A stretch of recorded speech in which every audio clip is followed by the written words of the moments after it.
Throughout my research, I've discovered multiple generic conventions of each media product. Generic conventions mean what items appear where on professional posters, trailers, and websites. This allows the producer of the product to present information in order of importance. For example, the most important text will be the biggest on a poster and website.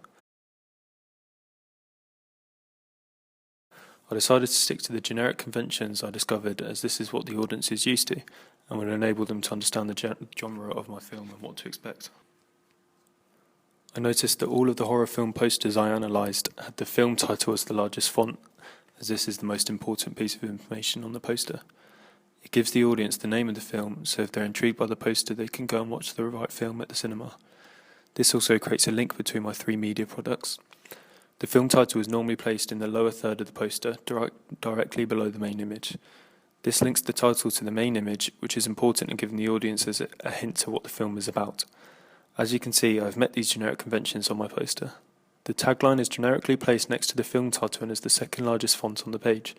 This again gives the audience a glimpse of the film plot, which is crucial in making them want to watch it.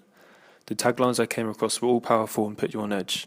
I decided to use Welcome to Revenge Street as the tagline for my film because it gives you an insight to the plot of the film, as revenge is served at a house viewing, and also creates tension.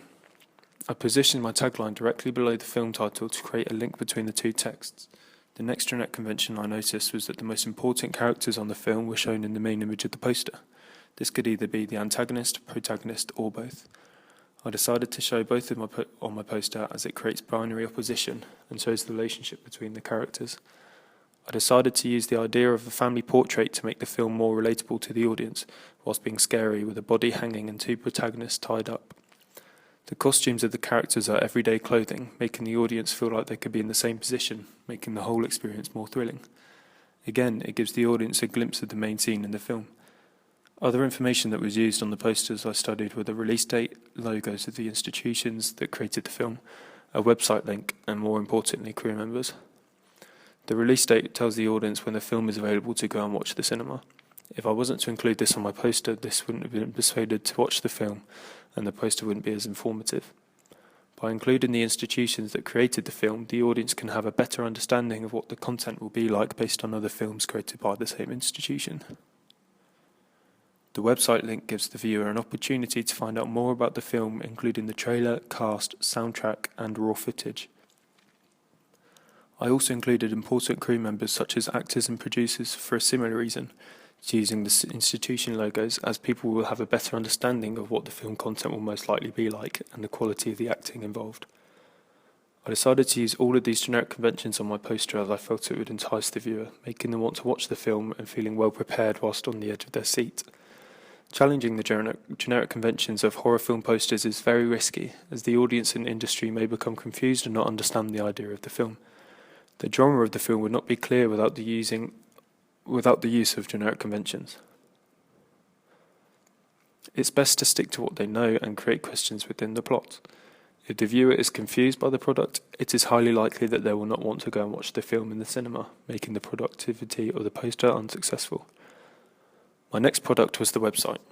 During my research, I noticed that the majority of websites I came across had a red, black and white theme. The red is used to represent gore, blood and horror, with the black being dark and mysterious. This creates tension as you don't know what's happening. The white is generally used to enable text to stand out from the black background, with the size of the text representing the importance. I decided to stick to this convention on my website as the audience will recognise the genre by the colours and have a better understanding of the film overall. Next, I noticed that the title of the film is the biggest text, usually placed at the top of the website, with the tagline next to it in slightly smaller text. This is so the audience know the name of the film, which means if they're intrigued by the website, they can go and watch the right film at the cinema. This also creates a link between my three media products. The tagline gives a glimpse of my film plot, usually with a powerful message, creating shock. As you can see from my website, I have placed these directly at the top centrally, to show that this is the most important feature. I've included credits at the bottom of the website so the audience can see who is in the film, and this may attract more viewers. I have also included the name of the production company for the same reason. I have placed my trailer on the homepage, which I saw on several other horror film websites. This is because it cuts straight to the point, and this is most likely the information that the viewer wants to get from the website. They can immediately watch the trailer with one click. This will hopefully make them want to watch the film and make them go to see it at the cinema. The thumbnail of the trailer will be the most important characters in the film. I have included this so the audience can instantly become aware of these characters, making them relate to the trailer itself better. Next we have the navigation bar. I found this to be one of the most important features of horror film websites, as it enables the user to efficiently access the different pages. For example, if I wanted to see who is in the film, I can simply click cast, which by using a link will take me straight to the cast page. I also noticed that if you click the title of the film, it will take you straight to the home page. I decided to use this feature as well as the navigation bar on my website, as I felt it was the best way for the user to access the different pieces of information. It also tells the user how many pages are on the website. I placed it on the left-hand side of my page, as this is naturally where your eyes will look first, left to right reading. I made sure that the navigation bar, as well as the title, tagline and reviews, were visible on every page of the website. It makes other pages easily accessible no matter what page you are on. I also included a feature I found on some websites, that being if I'm on the cast page, the option cast on the navigation bar will be white in comparison to the rest being red. This makes it stand out and they'll know what page they're on. The reviews allow the audience to see what well-known review sites have to say about the film, as well as a rating out of 5 stars. The social networking bar is also common on horror film websites. When clicked, it takes you to the different social pages such as Facebook, Twitter and YouTube. This offers more information and updates about the film if they want it. I decided to use creepy music on every page with the option to pause it, as I believe it makes the horror atmosphere more realistic. I found this on several websites such as Insidious and Cabin in the Woods. The third product I researched was the trailer itself. Right from the beginning I noticed that low-key lighting was used in the scary moments of the trailer, whereas the clips were lighter at the start. This coincided with the score, starting with happy major key music and resulting in a large amount of non-diegetic sounds such as metal clanging, screeching sounds and others.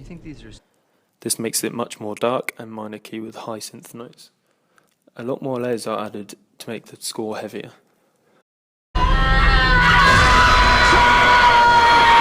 I've used these generic conventions in my trailer as I felt it was the best way to represent the change in mood from the characters. The light colours make the audience feel comfortable and relaxed, with the dark colours making them feel uncomfortable and on edge, and the same being made with the major key to minor key music.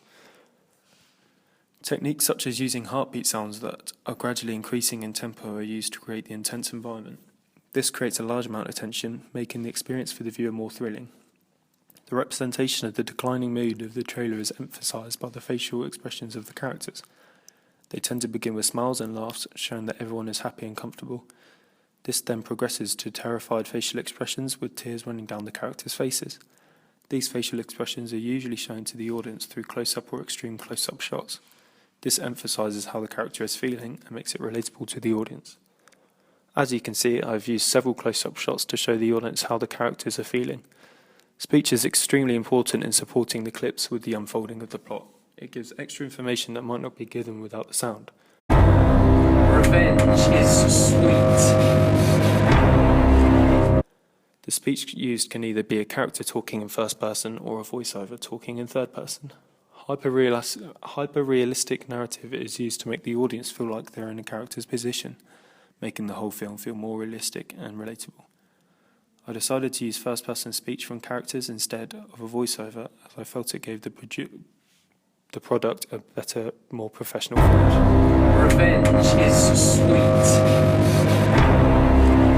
I was conscious of using too much dialogue within the trailer, as it could give away too much information, so we used very little, making the whole trailer more on edge. This hyper-realistic vibe is supported by everyday clothing worn by the characters, as well as the setting being a house. The setting is usually shown by an establishment shot, which is effective in setting the scene, as well as showing that the characters may be enclosed in a tight space. If they are able to put themselves in a character position, the film becomes much scarier. Therefore, in our trailer we decided to use the main setting as a house, with everyday characters, making sure there was nothing too eccentric about the costumes. Props are generally used to represent a relationship between different characters. For example, A rose would represent love, showing that they could be a couple, whereas a knife or gun could represent hatred and that they are enemies. We decided that using typical shed tools in the torture scenes again made the film more realistic and relatable. We also felt that not meeting the generic convention of a gun as the main weapon would intrigue the audience. Over-the-shoulder shots are also used to establish a relationship between two characters in the same way. I noticed that most horror films have a female villain, therefore I decided to go against this generic convention as I felt that the plot would be more suited to a male antagonist, generally being more powerful. This would emphasize the vulnerability and isolation of the protagonists as the film goes on. I showed the clip of the car crash as well as the funeral to show that the antagonist was raised without parents and without any solid support at home.